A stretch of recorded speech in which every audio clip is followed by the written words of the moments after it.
Welcome back to Tide Pod, your favorite Alabama sports-related podcast. I've been getting a lot of compliments on the name, by the way, Tony and Brandon, from telling people that the name is Tide Pod. So I'm glad we stuck with that. But of course, Jack Knowlton, Tony Sakalis, Brandon Howard here back with you guys. First and foremost, obviously we last popped on here. We were previewing the LSU game. It was just Brandon and I. So it's good to have Tony back now. But what a game we had. Brandon and I were talking a little bit right before we hopped on, rehashing our predictions a little bit. But Alabama winning that one 42-28. And I mean, just overall, if you're a college football fan, that was a fun game.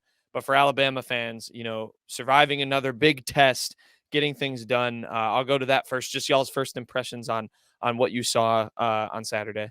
I think this is the first time that Alabama looked like a real national title contender this season. I mean, they've just gotten by a couple of times. I mean, maybe you could say the Ole Miss game, but nobody really knew how good Ole Miss was at that time.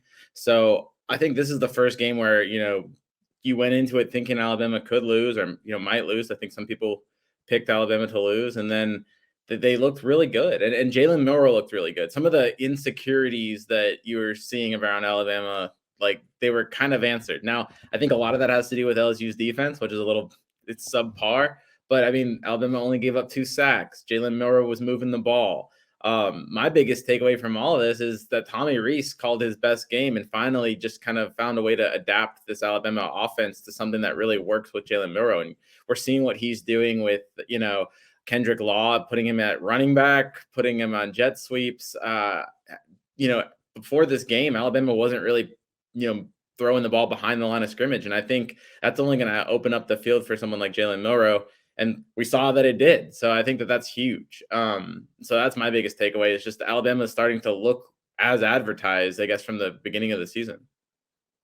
Yeah, I guess just to follow up on that, for me, it was a good reminder that, if you doubt Alabama and you doubt Coach Saban, you find out the hard way that he's usually going to respond. And then secondly to that, just taking into account what Coach Saban does with a bye week. I don't know why I just overlooked that, the fact that he had a bye week going into the game, but I think they're, one of the best coach teams in the country come out of a bye week, and, to take LSU's defense for granted versus, what I believed Alabama would have from a showing perspective. I was definitely wrong in my prediction, but, I'm glad that Alabama could prove me right. Yeah. Yeah. I mean, hey, that's what predictions are all about. Sometimes you gotta, take it. Sometimes can just be a shot in the dark. And, that the team, like you said, and Saban proves that out of the bye week, he can kind of overcome, some of those questions that maybe we had going into it. You mentioned Jalen Milroe, Tony, and some of the, kind of nervousness going away. Let's talk about Jalen Milroe, 219 yards through the air, but more importantly, 20 carries, 155 yards, and 4 touchdowns on the ground for Milroe against the Tigers. I think I saw some stat that he reached like over 20 miles an hour on one of his touchdown runs in this game. Which was really incredible because it was only like a 20-yard run. So I don't even know how you get – first of all, I don't know how that stuff really works. But yeah, it's a fun number to flash. Yeah, it is fun that he got up to 20 – he got it like up to 20 miles per hour and like 20 yards. So, I mean, that's pretty quick. But yeah, he had a great game. I mean, the 4 touchdowns on the ground are the most by an Alabama quarterback in a game. It's kind of like a niche stat, but still, it's pretty good. They've had some good running quarterbacks throughout the years. That's a stat maybe someone like Jalen Hurts would have gotten, but Jalen Milroe did get that. He also moved the ball relatively well through the air, and like I kind of mentioned before, it wasn't just the chuck and duck kind of offense where you just throw it up to Jermaine Burton and hope that he's open. It was some, short passes and intermediate throws. And I kind of liked what I saw, his ability to move the ball. And I really think that, I know Jalen Milroe wants to be a passer and he doesn't want to just be a run-only quarterback. And I don't think he is a run-only quarterback. But at the same time, if the run's there, that's his biggest tool. I mean, nobody has that. We just said 20 miles an hour. I mean, nobody has that kind of speed. So as good as he can be with his arms, his legs are what sets him apart right now at the college level. And he can't shy away from that. If he has an opportunity to run, that's probably the safest option. And he can do a lot. He can make people miss, especially if you have short options where defense has to kind of worry about a receiver. Alabama kind of runs some of these things where the slot receivers kind of run into the edge, and so is Jalen. And you really got to choose if you're going to cover the slot receiver or you're going to cover Jalen. And if you over pursue on Jalen, he's just going to dump off a pass to somebody like Isaiah Bond, and that guy can fly as well. So I just like what I saw from Jalen. I think this is how you use him. And, from an Alabama perspective, hopefully you see it more over the next 3 or 4 games. Yeah, Brandon, do you have anything on Milroe and what he was able to do? Oh yeah, I mean, for me, again, he definitely impressed. I thought, if anything, Alabama would have to win in a shootout, like in the air. And even before the game, I saw the sleeve, and I was like, "Okay, what is the sleeve about?" Maybe I guess like this is going to help you throw better. Than you probably shouldn't have it. And then he airmailed one, and I was like, "Okay, this is same Jalen Milroe." And then like a few plays after that, he took it downfield for a touchdown, and then the rest followed suit. With him on the ground. So for me, I was thoroughly impressed with his presence, more so than anything, and his ability just to kind of go with his gut. There was the Texas game, the other big game of the year. You saw him struggle because he didn't know if he wanted to be in the pocket or if he wanted to run the football. Versus, Saturday there was no indecisiveness. It was go and just make the best decision that you feel capable of. And as Tony mentioned, to see some other weapons get involved, almost like Saban kind of trying to spite Aaron Anderson a little bit by playing Law as much as he did, and having him just be featured as much as he did. Definitely, Milroe impressed me, and obviously it led to the result of them winning the game. Not to mention that Jaden was knocked out the game by our quarterback killer, number 15 himself. Before we get going, what did you think about the Jalen sleeve? And we asked him about that after, earlier this week, and he said that he's not sure if he's going to keep it going. I think at this point, you've got to ride the sleeve out. But it was a leg sleeve and an arm sleeve, but only on one side of his body. So I don't know. What do you guys think about that fashion choice? Oh, go with it. I mean, I like whenever he doesn't wear the sleeve, honestly. But I mean, if he's going to run like that, wear the sleeve every week. Yeah, I mean, yeah, I'm for it. I don't really know. I mean, again, I'm not an athlete, but I don't even really know what those things do other than like fashion for some. I know like some of them have like these maybe compression stuff like that. But yeah, I mean, if you're getting results with it, I think I'm a superstitious guy. I would keep it going. I'd do everything that you're doing, superstition wise to keep getting that good momentum. I'd probably keep it. Jalen says he's a point guard. So, I mean, okay. All right. NBA, yeah. Maybe he's trying to rock the sleeve like they do. Yeah, those are used a little bit more, I guess, in basketball. But yeah, I mean, I think you got to keep it going. I do want to shift to, like you mentioned, some of those playmakers, and then I want to talk about that moment, of course, with Anderson afterward, where Saban came up and talked with him. Brandon, I'll start with you on that. Just maybe elaborating on what you saw from some of Alabama's players, and then for both of y'all, take us through that moment at the end of the game there, where he has that conversation with the former Crimson Tide freshman who we, maybe was the one that got away to Saban. He didn't name names, but there was that whole, thing after the game. But first and foremost, your thoughts on Bama's playmakers, some of the receivers and backs on Saturday. I'd say the two standouts, and actually one, the third that Tony seems to love, but Bond and Law, they definitely stood out. I mean, Bond has, become, outside of Burden, really the most consistent pass catcher on the team. Even though Burden wasn't as present as I thought he would be in the game.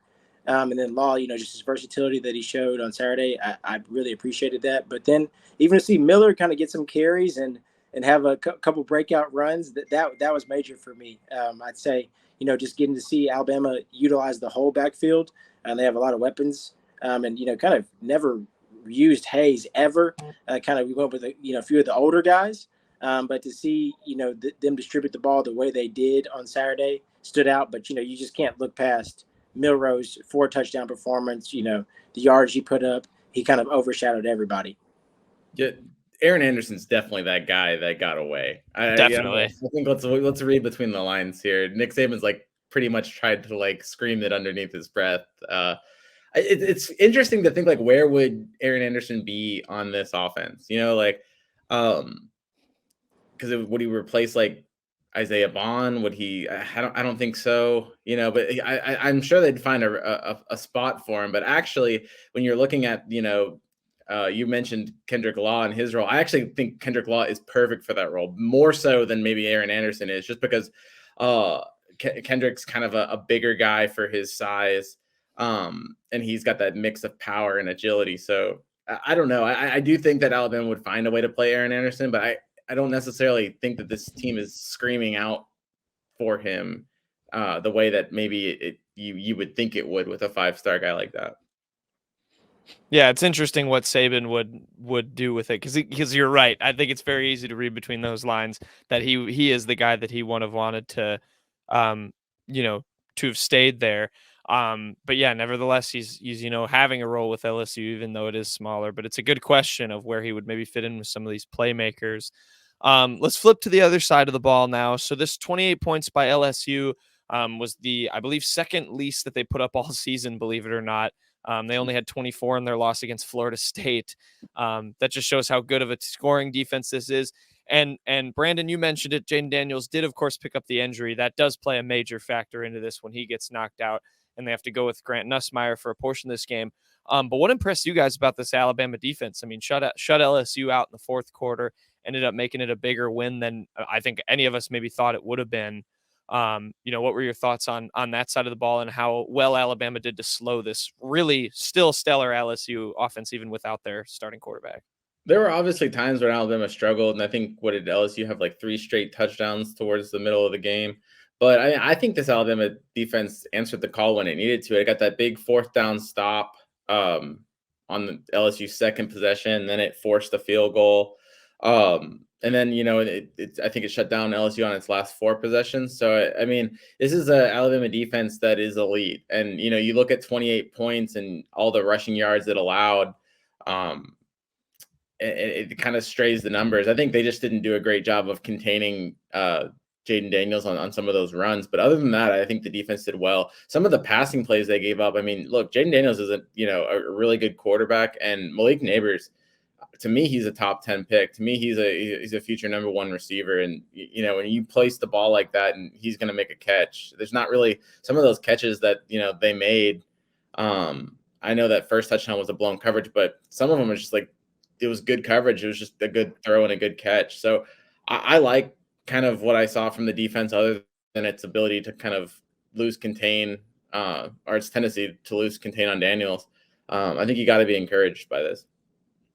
Yeah, I guess speaking on the defensive side of the ball, to continue to see Dallas Turner step up into that leadership role.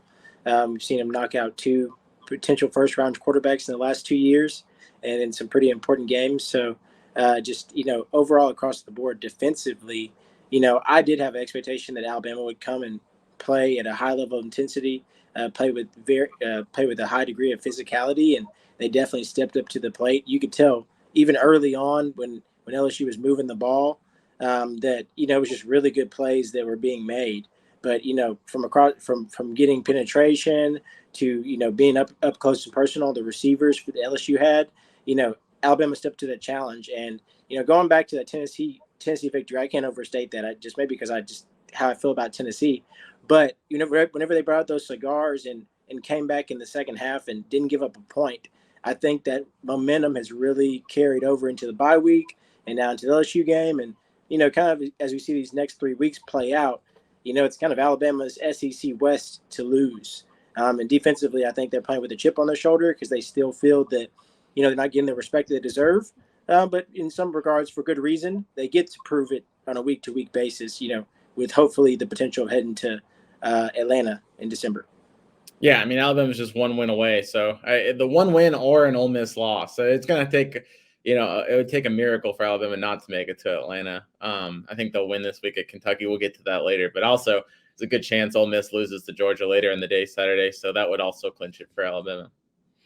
Yeah, I will get to those playoff scenarios in a second, because I think that's been a big talking point this week. But yeah, and Brandon, you talked about it, but when we were previewing the LSU game, you made the prediction Alabama would force a turnover, and they did. They got a pick out of Jaden Daniels in addition to he ended up leaving the game, but that came when it was 35-28 and they were going shot for shot. It seemed to be turning into that shootout. Alabama comes down, scores a touchdown on the other end, and that kind of helps turn the tide of the game, no pun intended. But I think that was huge. Backlash about that hit either. It could it have been called targeting? Sure, but I don't think that changes the game at all. If you eject Dallas Turner, does that make Jaden Daniels any less concussed? I mean, I don't get the argument of how that that non-call really matters much. I mean, I don't think LSU moves the ball any differently with Garrett Nussmeier and without Dallas Turner. Now, if Jaden Daniels was still being able to play, then sure, but you can't undo the hit. And I don't think that hit was necessarily a dirty play. I think you could have called it for targeting, but I don't think he came in there with a bad intention or looking to strike Jaden Daniels' head.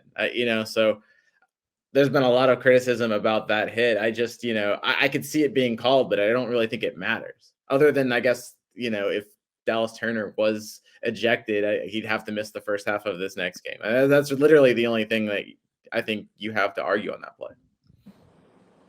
Yeah, I agree. It's like, I mean, it's tough because, when a player does get injured, that happens on a lot of non-penalties as well. So, obviously the big difference is they'd rather have Jaden Daniels out there. But you're right, a penalty doesn't change that, change the fact that he's not in the game anymore. So that makes it tricky. Obviously, unfortunate for the Tigers to lose him. But and it helped, I guess, somewhat make the difference for Alabama. But I think the turnover was even more crucial. The only other thing I have on this game before I do want at least, Tony, your impression of or the vibe you got from this team afterward. But this was a note, I know Tony and I were talking about it.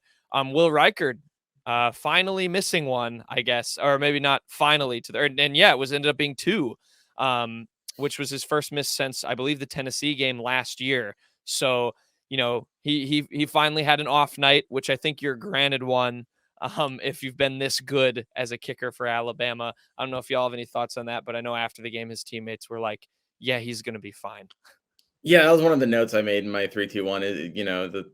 One of the two questions I asked was, should Alabama be worried about Will Reichard? And the answer is no. They shouldn't be worried about Will Reichard.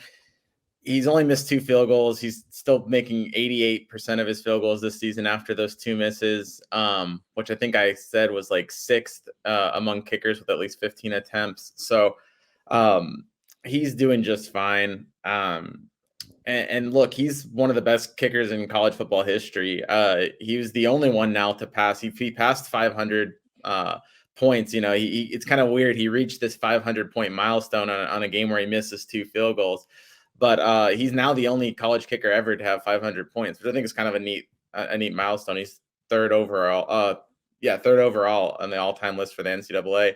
I mean, if things go as expected, he's going to break that record, and he'll be the highest point, total in NCAA history. So I don't think Alabama has anything to worry about. I don't want to jinx it. Now if Will Reichard does mess up, I'm on record saying that, but I think it is what it is. I gave Nick Kelly, he writes for the Tuscaloosa News, I gave him a tough time. They wrote a feature on Will Reichard a couple of days before, and so it's always like, whenever you write about a kicker or say anything about a kicker and something doesn't go your way, the fans come for you. So I guess me saying that it's not a big deal, maybe the fans will come for me if he misses again. But I'm expecting it to be back to reliable Will Reichard moving forward. Yeah, I guess my take is a little bit different. I mean, if you win the games by a large enough margin, you don't worry about that. But Alabama's been in that position several times this year, so I still am not too worried about it. Just looking around the scope of college football, kicking consistency hasn't been a thing, and there's a lot of youth. Yeah, and there's a lot of youth as far as kickers are concerned. So I think Alabama's in a good position. Yeah, I mean, Georgia's rocking, I know, with a true freshman, which is a tough place to be for a national championship contending team. He has been very good. Peyton Woodring is his name, I believe. But yeah, it's definitely nice that Alabama has a guy that they can rely on, because you're right, Brandon, for that's let teams down. I mean, look at Kansas State against Texas, missed a field goal and then wound up losing that game. So, I think it's pretty a pretty big asset that Alabama has, Mr. Reichard, who could, I think I did the math on that too. I think he is on track. If he keeps making the average amount of kicks that he's making, he's on track to break the record. But yeah, it comes to a point where like if Alabama's going to score 42 points, he might not even have to kick field goals. You know what I mean? If Alabama's just going to do that, he could get it for extra points. There you go. That's the crazy thing about being on a high offensive team. I remember, that year that Joseph Bulovas, this is before you guys were both joining us, but like the year that Joseph Bulovas missed all those extra points, I think he set an Alabama points record because that team had such a great offense that he was just, even with the extra points that he missed, he was still hitting enough of them because they just had so many of them. So yeah. It's such a funny position because you're judged so harshly, and even like some people miss short kicks but make very long ones, and then you don't know how to feel about your kicker. But Alabama's got one of the most consistent guys in the country, so they should be pretty fine in that department. With Will Reichard, with the kicker position, and there's only so many of them. There's only 32 jobs. I think he's one of the best 32 kickers in the world, I guess, if you would say. And I do think he'll have an NFL job. You never know within the world with kickers, though. They get those Australian or like, a lot of the kickers. That's more punting, though, right? That's more punting. That's true. That's true. Okay. Yeah. I think, going forward, it's relatively, you'd hope, I think, Tony, you talked about this in your takes that, this feels like a letdown game opportunity for Alabama after, having these big results against LSU, against Tennessee, and even A&M as well. But, yet now you go to the Wildcats, you're going to Kroger. SEC Nation is going, which, Tony, you joked to me that not even that many fans might know that.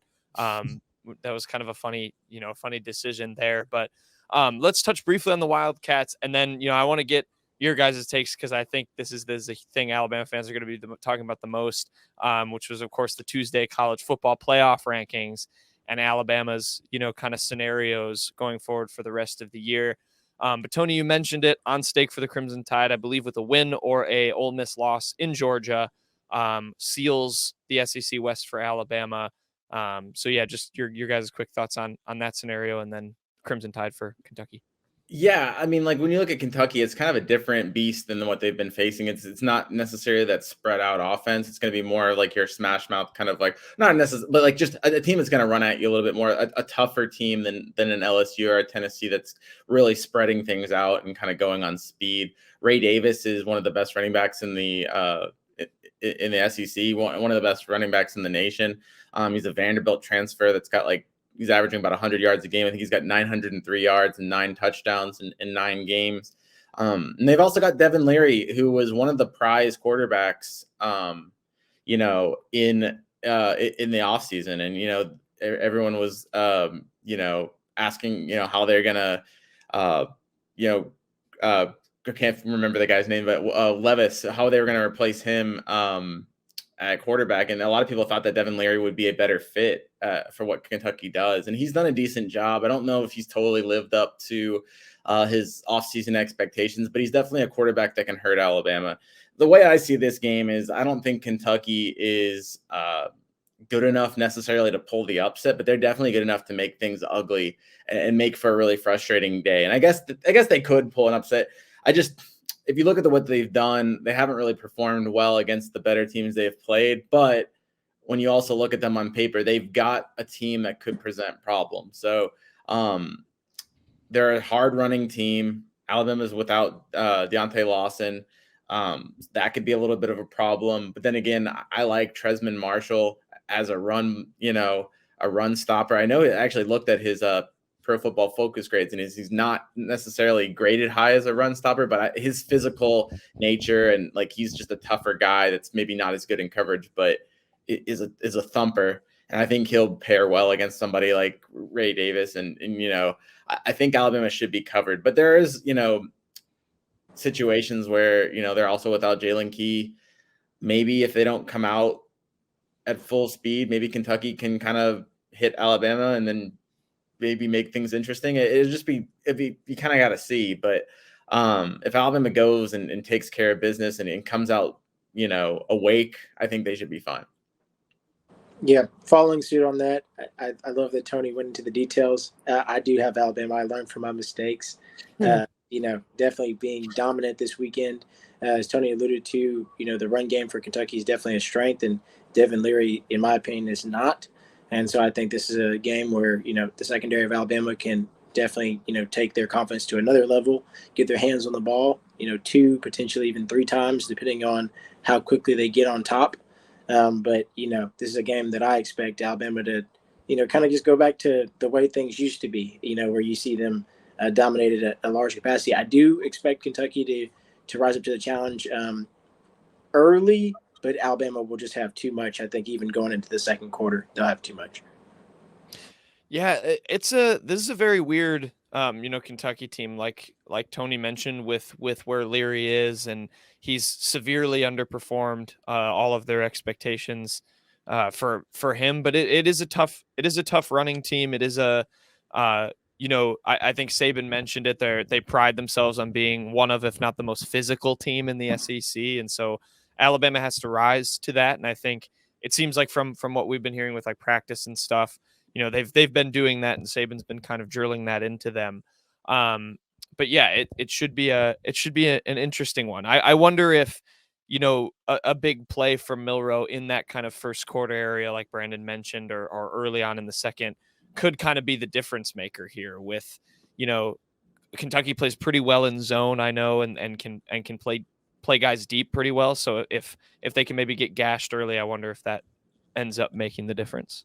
Yeah, one of the things I predicted in this game, and you go back to predictions that fans might not like. I predicted as my bold prediction this week that Jalen Milroe would throw for 300 yards. I've predicted that earlier this season, and it was against Mississippi State, and he had his lowest performance of the season. So we'll see how this one goes. I think Alabama will have to rely on Jalen's arm a little bit more. Like you said, Kentucky stops the deep ball, so I don't necessarily know if it's going to be just airing it out like Jalen has in the past, but I do think that they're moving the ball a lot better on those short passes, and I think that Jalen's getting a lot more confidence. I think you saw it even in the Tennessee game. He stood in the pocket a little bit better.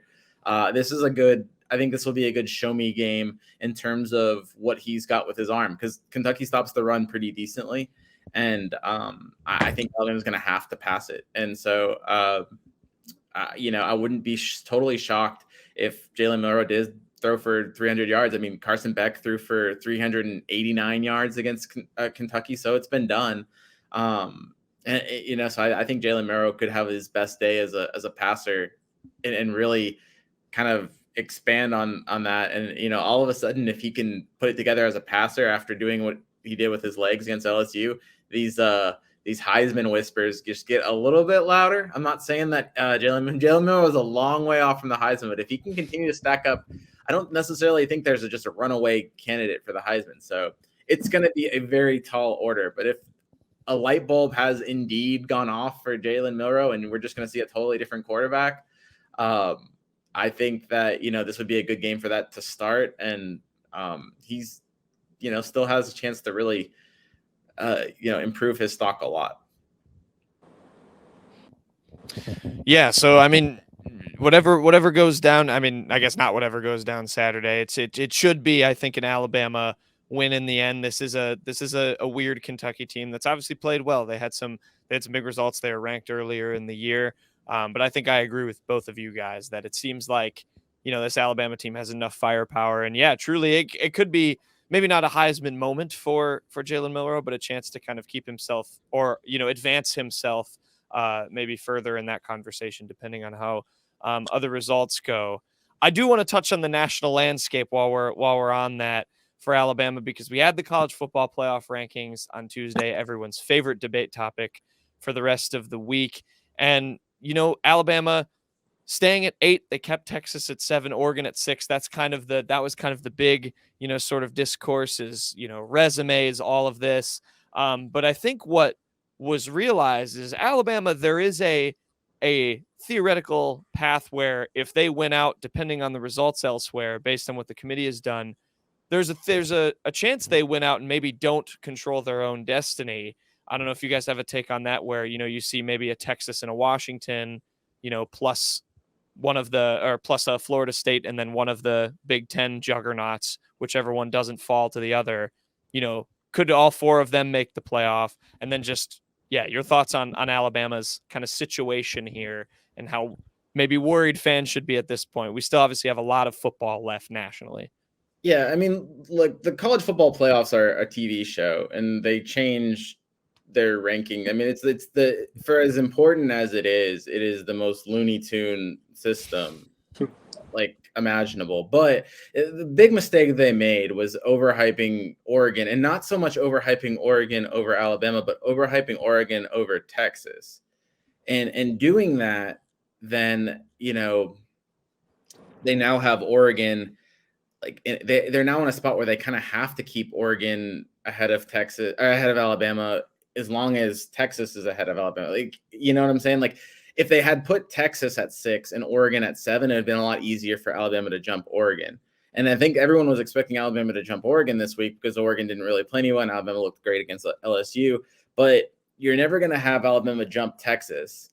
At least not this early. If something would extreme, Texas would have to start really just scraping out wins like it had against bad opponents, and Alabama would have to keep on blowing out teams, and then maybe you could make a case for it. But as long as they're relatively close, you're not going to have Alabama pass Texas, and there's really no reason to drop Oregon 3 spots for losing. So it's kind of like, what do? You kind of got to keep them where they're at. So I get where the committee kept Oregon, but their real mistake was having Oregon, above Texas and Alabama to begin with. I think they overhyped Oregon, and now they're in a position where it's going to look weird.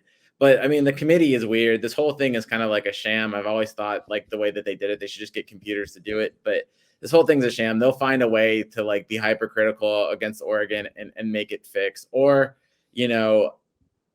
I don't know. I think that if Oregon wins out and Alabama wins out, Alabama's win over Georgia will bump them over Oregon, even if Oregon beats Washington.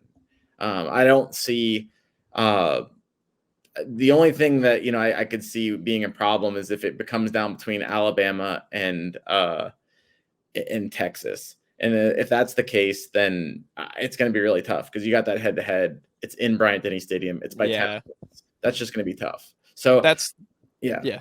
No, I was just going to say that's the whole conundrum I run into is it's like you make that head-to-head matter a whole lot more. And we've been talking all year where Alabama's like, you just got to keep winning in order to bounce back from that loss. And it could be a scenario where instead of Oregon, it's Washington that becomes a problem because you're not going to ignore an undefeated Washington.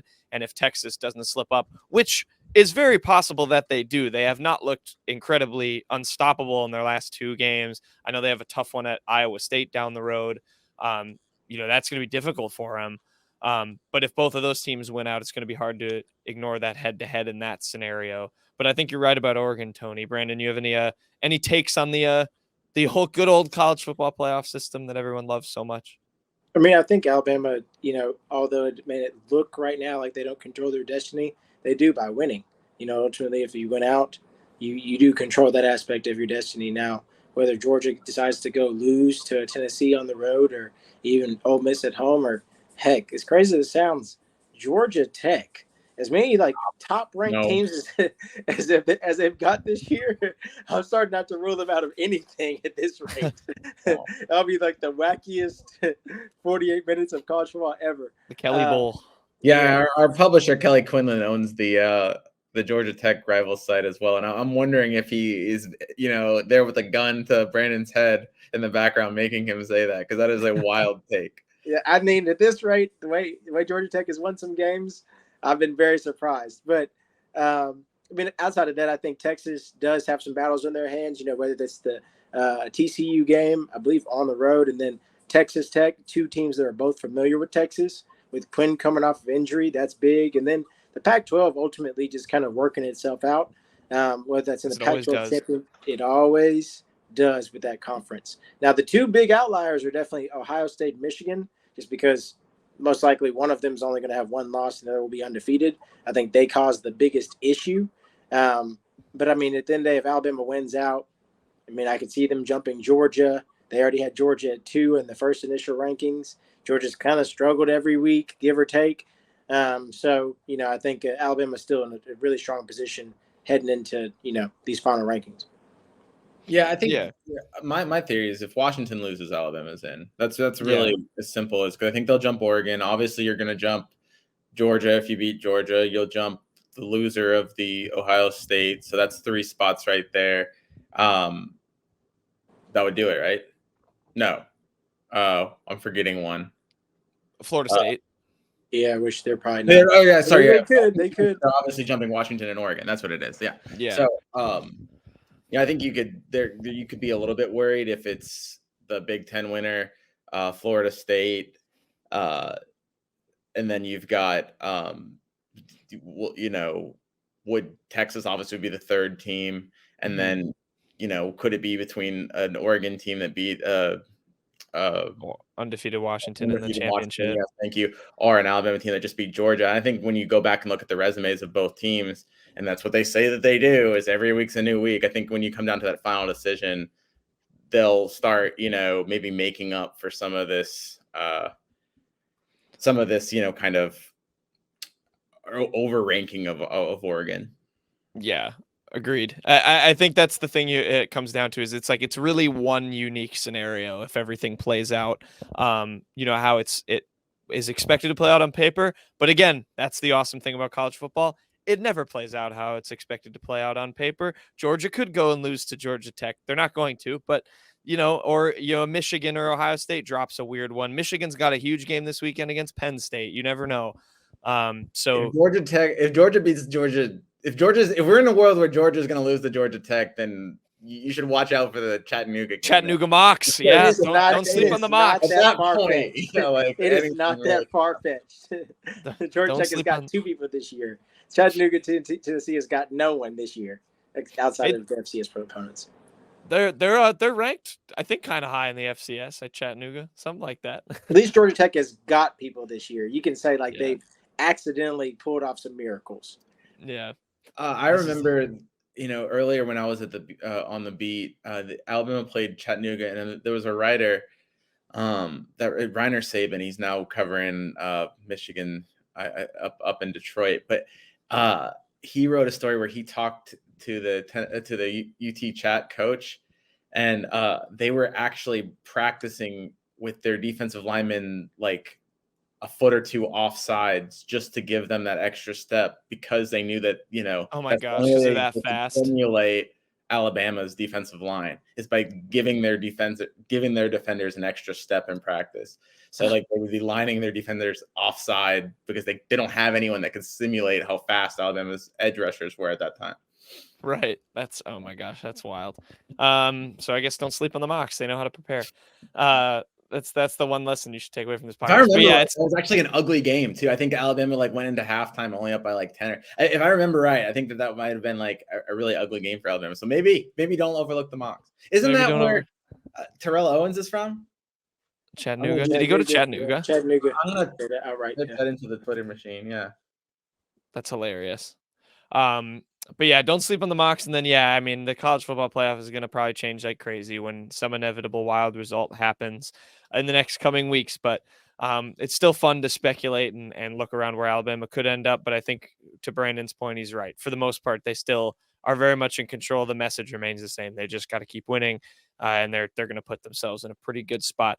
Final thing from you guys, it is an 11-point spread in favor of the Crimson Tide against Kentucky. I just want a quick prediction if you think they cover that, or if it ends up being closer. It seems the vibe is from both of you guys that Alabama's going to cover that pretty comfortably. Yeah, I'm going with coverage. 11 points. Yeah, I think they'll cover, but it could be closer. I mean, if it's an ugly game, if Alabama does what it should do, I think that they're 2 touchdowns or more. But I wouldn't be shocked if it's under, but I'm going to go over. I'm going to take, I guess, them to cover. Yeah, Alabama to cover, yeah. Okay, you're both rocking with the Tide to cover. I think I'll probably do the same. It can get a little bit strange in Kroger Field, but that place also empties out if Kentucky ends up going down early. So we'll see. Alabama, Kentucky on Saturday. With that, Brandon, sorry, quick recruiting update from you. I almost forgot. Is there just any big things? Die literally as we do it, but I'll go for it. Go for it. Yeah. This weekend was pretty loaded. Just kind of from a prospect perspective, it's surprising to see who made it to campus. So Amari Adams was on campus. Keywan Lacey, big 2024 target, who had just decommitted from Nebraska. He made his way to campus. I believe he got there on Friday. Stayed through Saturday night. Jay Sean Ross, big target out of Missouri, took an official visit, defensive end. Apparently, the Alabama staff is extremely high on him. And really, I put out a future cast, I believe last week, maybe the week prior to, for him to Alabama, just because they feel so strongly about it. And he was quick to set up an official visit. You'll see over the course of the next month, 2024 is definitely a focus, but 2025 is heating up. Anquan Fagans from Thompson dropped his top 12 the other day. Jonah Williams, 5-star target out of Texas, dropped his top 12 the other day. Both these guys have Alabama hot in high order. Zion Grady announces his commitment next week out of Charles Henderson, in-state prospect. We have a future cast for him to Alabama as well. And just, being able to see kind of some of the names who left Tuscaloosa. George McIntyre continues to hold Alabama really in his top 3, top 2 group. LSU was the other team involved. And, to see Alabama play the way they did, even if it wasn't as proficient passing, you're speaking with him, you can see that he really appreciated how Alabama has the ability to adapt. Another name, Ackland Deer out of Mississippi. I think the kid's taken like 3 or 4 visits at running back. So he's a name to watch out for in 2025. There you have it. Bunch of names to watch. Brandon's on the wave for us for Alabama recruiting. But with that, Tony, you and I will segue. We're going to bring Jordan on and finish the show out with some basketball talk. We're going to recap the Crimson Tide's first game of the year and then preview their matchup against Indiana State here on Friday in just a sec. Okay, we're segueing now. We're welcoming in Jordan Harper. Jordan's back, our resident. I think Tony, when I recorded with him last week, Jordan, what was it the official name I gave you? Our senior basketball insight. I gave him whatever Woj has on ESPN. For our services. That's his new de facto title for Tide Illustrated, for Tide Pod, at least, as dubbed by myself. But yeah, we got Jordan on. We're gonna talk some men's basketball to close out the show. And let's start things off, guys, with the game that happened on Monday. Alabama beating Morehead State 105-73. 11 out of the 12 scholarship players played in this game. The only one who didn't was Chris Parker, who's out with an eye injury.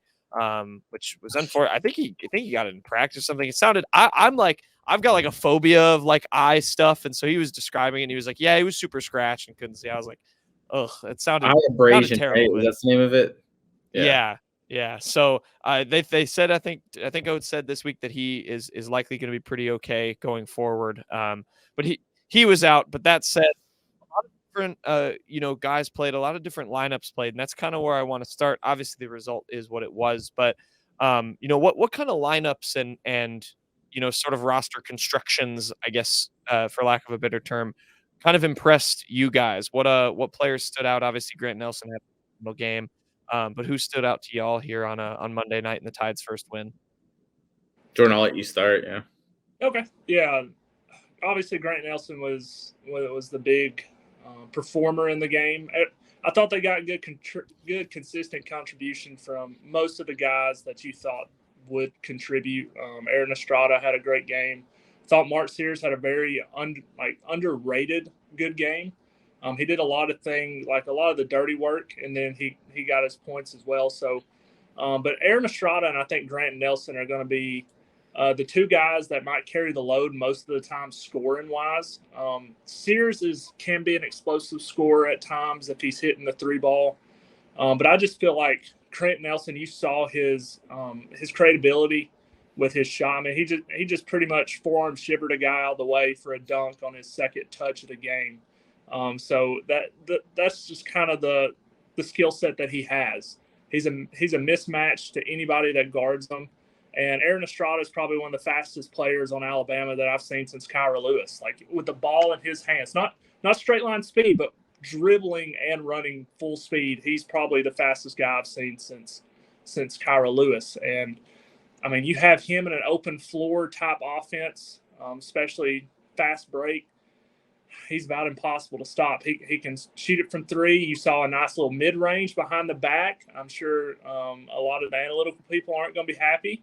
But Nate Oats allows, if you get a good open shot, in rhythm shot, you can take it.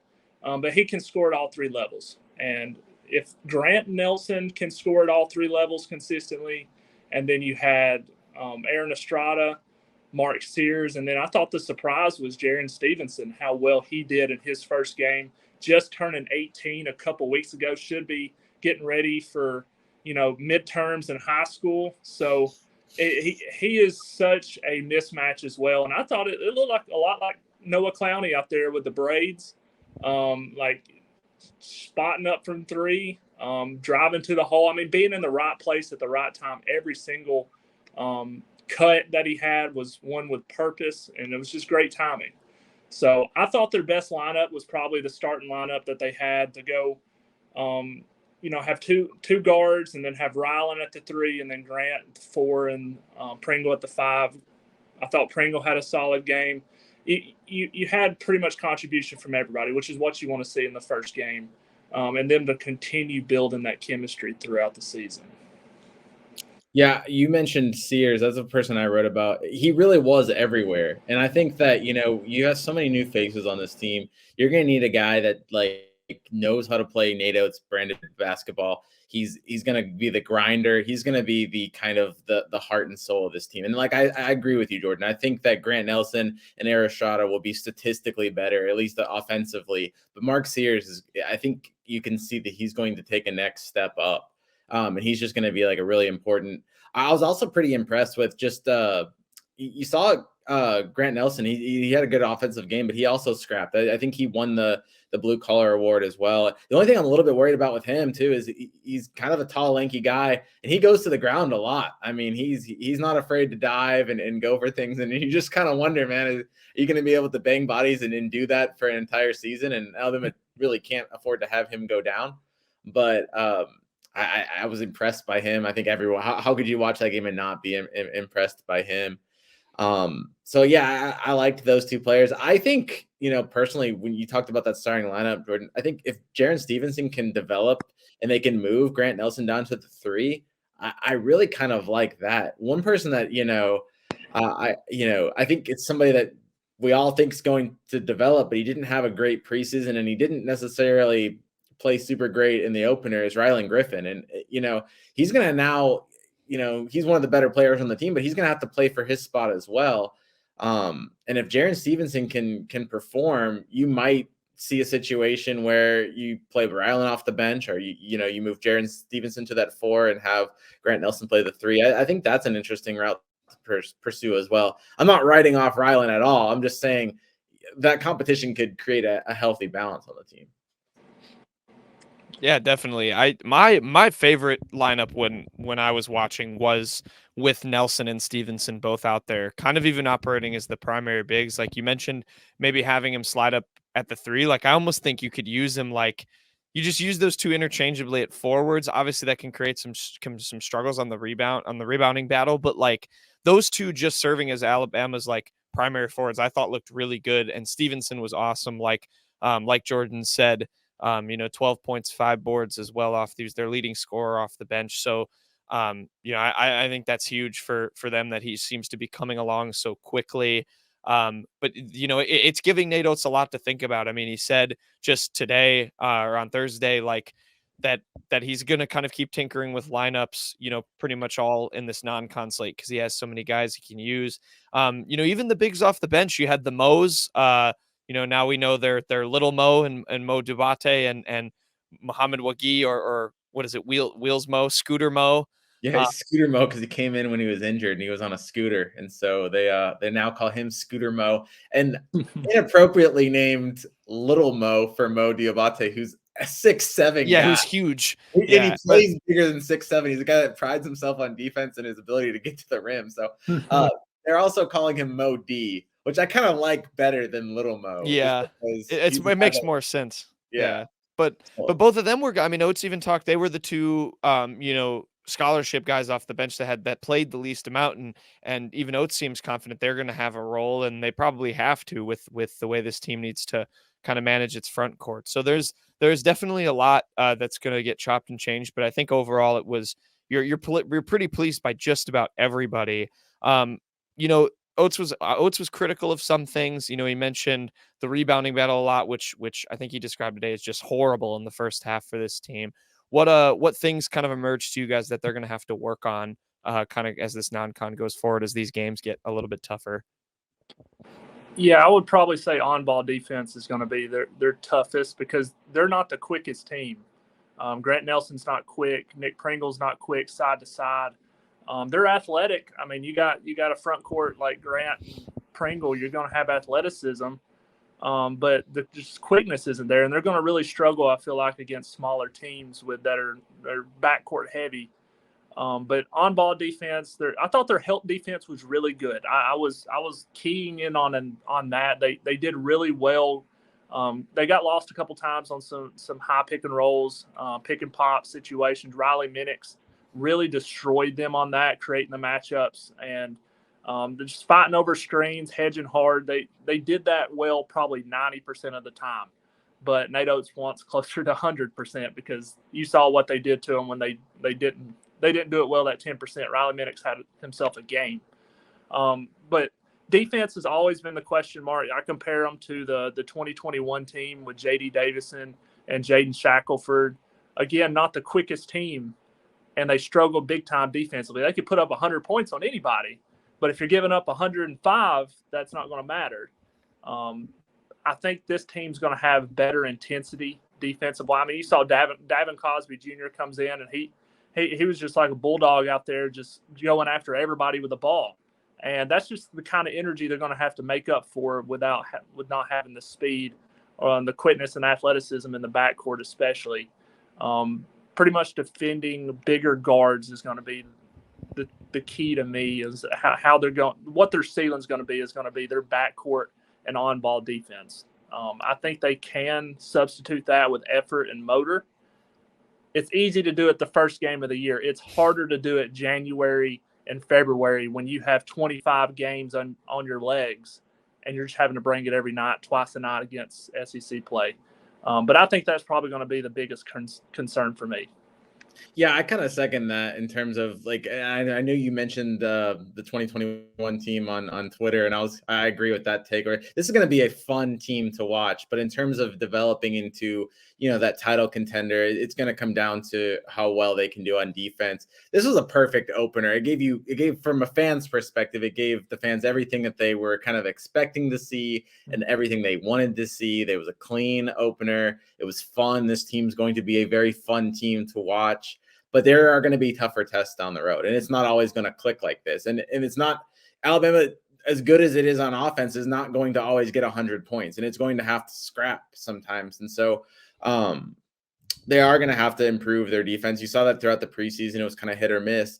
I think that they've got the pieces to maybe not be excellent at it, but I think that they've got the pieces to be good enough. And then obviously they have a ton of good offensive weapons as well. So kind of like what Jordan was saying, you can be pretty optimistic, but you're going to have to see it, and it is going to have to progress. It's not just, you can't get carried away.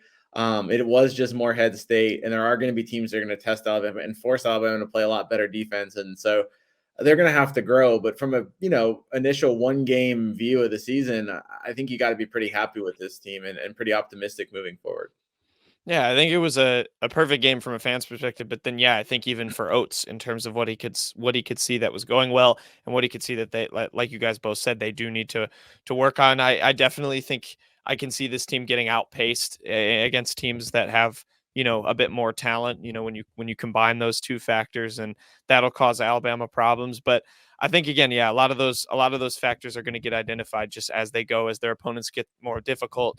Nate Oats, schedule's tough for a reason. And so we're going to learn really quickly a lot more about this Alabama team than we probably ever will if they face Morehead State, 100 times. But I agree. I think it was a good chance to explore their depth. And I mean, I mentioned the opponents getting a little tougher. I'm not going to give them too much credence because it is still Indiana State, but We were listening to Nate Oats talk on Thursday. He was giving Indiana State a lot of credit. He dropped a stat, which I'm going to repeat to you guys.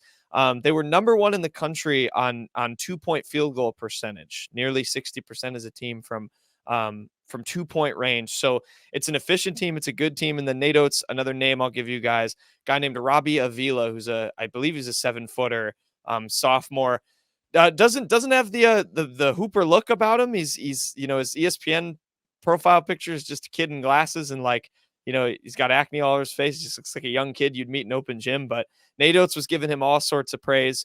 But just real quick, your guys' thoughts on this game Friday, what you might expect to see from Alabama, and maybe if you know any more about the Sycamores, what challenges they could give them. Maybe they'll, I don't know, reincarnate the old Larry Bird and have him play. That might be their best chance. Going back to Avila, is that his name, Avila? Yeah. Yeah, going back to our Jalen Milroe conversation, he needs to rock the sleeve. I think that would give him a little bit more drip. Maybe improve his swag because he's got those goggles and he's a good player. I'm just giving him a hard time. Yeah. This will be I think this is a good test of just can Alabama continue on? Can they keep up the intensity? I think it's really easy to come out there and, like Jordan said, play with a lot of energy. It's the opening night. It's going to be a lesser crowd. I think a lot of the fans are going to be traveling for football. It's going to be another tough opponent, a team that's better than Morehead. And it's going to be a challenge to kind of maintain that intensity that you have from the opener. And so, whether that's on defense, whether that's just in terms of, scrapping for balls, I think that it's going to be interesting to see if Alabama can kind of create this identity over a consistent basis. Because you aren't just who you are in the opener. You've got to play to not to get all coach speaky here, but you got to play to the standard every week or every game. And I think will be kind of a good test on, can Alabama keep this up and then build up some momentum heading into some of these, non-conference tournaments that they're heading into and some of these bigger games that they'll have moving forward. Yeah. And I mean, the Mountain Valley Conference, they always have some good teams that turn out of that conference year in and year out. Indiana State last year, I mean, it's hard to go off of last year's statistics because teams change so often, especially mid-majors. They lose a lot of their better players. And I don't believe Avila played their first game against St. Mary's of the College or St. Mary's of the Woods. But, I laughed at that. Let's take a minute. Yeah. Seriously, some of these D3s are insane that the names that you see. Yeah, they were top 40 in tempo last year. And like Nate Oats said, they play similar to what Nate Oats likes to play. A lot of threes, not a lot of bad twos. They make they take good shots. And if you take good shots and you have enough good talent around you, you're going to be successful more times than not. Isaiah Swope's really the guy that makes them go. He's the smallest guy on the team. I believe he scored 26 the first game of the season. But he's an explosive scorer. You're going to see them push the ball a lot. And they got big guards. They have several 6'4", 6'5", a 6'8" guard. So it's like Nate Oats said today at the presser. I saw a quote one of you posted on Twitter that he's not going to set a starting lineup. He's going to wait and adjust based on matchup because he can't go with small guards in the backcourt, or it's going to be a lot of Grant Nelson at the 3. I feel like this game because their guards aren't super athletic. They're not super quick, so it should be a good matchup for Grant. But I think you'll see a lot of Grant, Jaron, and Pringle. Pringle catching Avila, the 7 foot, 240-pound behemoth. So he's going to be a lot similar to Deontay Miles, I feel like, that Morehead State had. And he's one of the better players on Morehead State. He could hardly play in the game because he just got pulled out to the perimeter and just mismatched him to death. And I feel like that's probably going to happen with Robbie as well. So it's going to be really hard to have a big guy on the opposing team playing Alabama that's not very mobile or athletic because you're just going to get pick and rolled to death, and you're going to have to cover the perimeter with Jaron on pick and pops and Grant as well. So I feel like Alabama will succeed really well in this game. I feel like it's going to be an up and down game. They could score 100 more. I think they could start out the first two games scoring 100 plus. I'm just intrigued to see how they do defensively against bigger guards and a more up tempo style of play. So that'll be a good early test for them. Oats described Avila. He said on Thursday that he might be the most or one of the most skilled bigs they'll play. Whether or not that rings true at the end of the year is interesting, especially considering they play Zach Edey. But I mean, it's something to watch for. I also, believe it or not, went to a Southern Indiana Screaming Eagles game where Isaiah Swope was last season. So I have seen him play firsthand. He is very solid. But so a couple of names to watch on Indiana State. But I think you guys are right. I'm curious to see what lineup he does go with. If it's something, out of this world different from what we saw in game one. I'm not so sure, but I agree. I think it'll be a little bit bigger just to contend with their size all around and with what they can do there. But yeah, I think that's a good observation, Jordan, is like, when you have Stevenson and Nelson, they're just so dynamic, so versatile. You can stretch bigs out to the perimeter. You can make the court bigger for some of these guys, and that just neutralizes them, as we saw with Miles. So I'm intrigued. I think, yeah.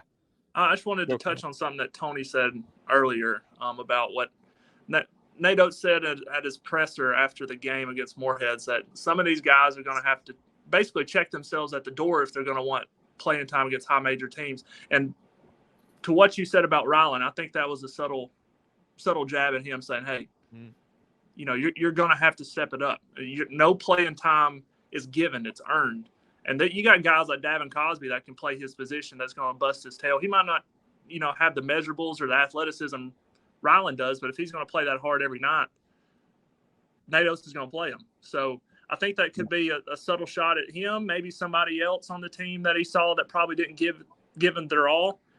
So I think you're going to see a more energized, everybody's going to be flying around type of team against Indiana State. Just wanted to throw that out there. Yeah, I agree. Yeah, definitely. That's a good point. I mean, he said he's going to struggle to not find minutes for everybody. So we'll see who comes out and earns it here on Friday and going forward.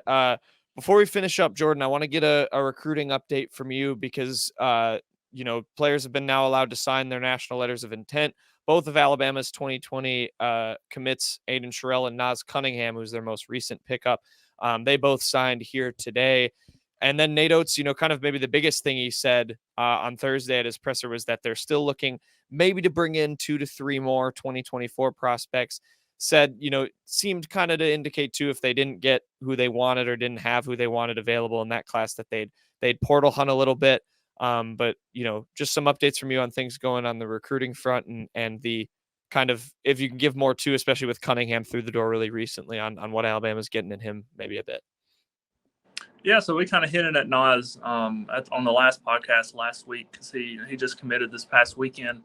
But Naas is a former number 1 overall player in the 2024 class. I think it was about a year and a half ago when he came out as a former number 1 overall player, and he decided that he wanted to go to overtime elite out of high school, which I don't recommend. I mean, I'm obviously not their agents or anything, but it's crazy 16-year-olds can have agents now. But that's another story.